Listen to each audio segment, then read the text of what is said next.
So this wall is our clothing inventory. And so basically what we have here is like A through Q right now, and then 1 through 10 in each of these bins. So yeah, that is correlated to a spreadsheet that we have. And so when something sells, I'm able to look the item up on the spreadsheet and see which number it's at, so I know exactly where to go to pull it and ship it.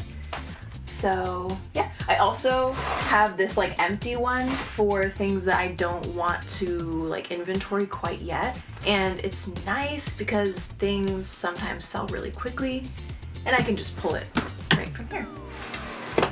Yeah, so I have items that won't fit in these very well, just hanging up in the closet. And this section, you know, right here is just for things to process, to steam and photograph. And then I have a bin for items that I'm going to be sending to thread up or consigning. So it's a little bit messy. More proud of this system than like this, but it's all right. Okay, so this is our inventory spreadsheet. And it has a lot of bells and whistles, but I'm just gonna go over the basics. This is item description. This column right here is for inventory number and cost of goods, category, date listed, days active. This autofills, which is great for us. And scroll over here. There's dates sold, sold price, platform sold, and fees, as well as like promoted fees or shipping costs, and then the net profit. And these are showing negative, like the negative ones are things that haven't sold. Oh, there's also purchase location and purchase date as well.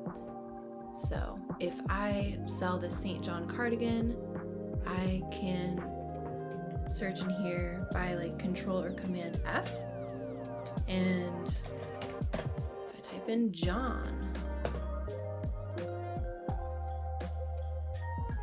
well, that's where you kind of have to be specific. That's awkward.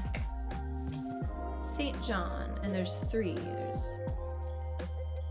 There it is.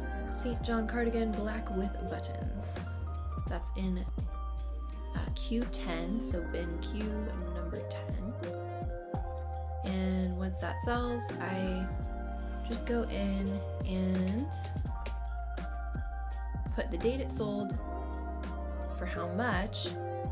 Oh, this is me like calculating how much I need it to sell for. So I put that in already.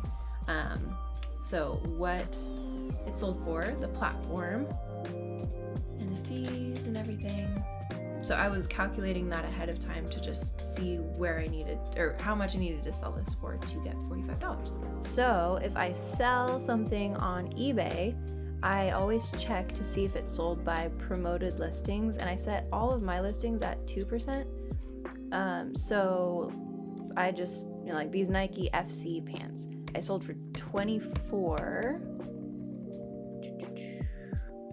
on eBay. I did not list this in 1900. I just was looking for, like, I just tried to get dates in the listed column, so ignore that.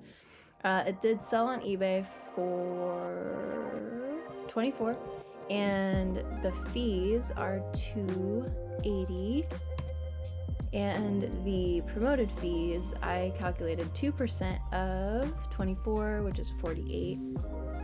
And you can also add in shipping cost or adjustments, and it will calculate the net profit. So we earned about $19 on that. On the spreadsheet, the monthly dashboard tab, there's a way that it calculates like how much in sales we have and our net profit so far for the month, and number of sales, and like all that data.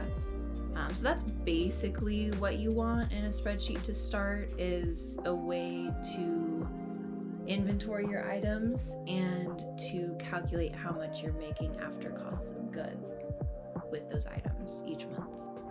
If you're interested in using our spreadsheet, we've included a copy of it for you in this course.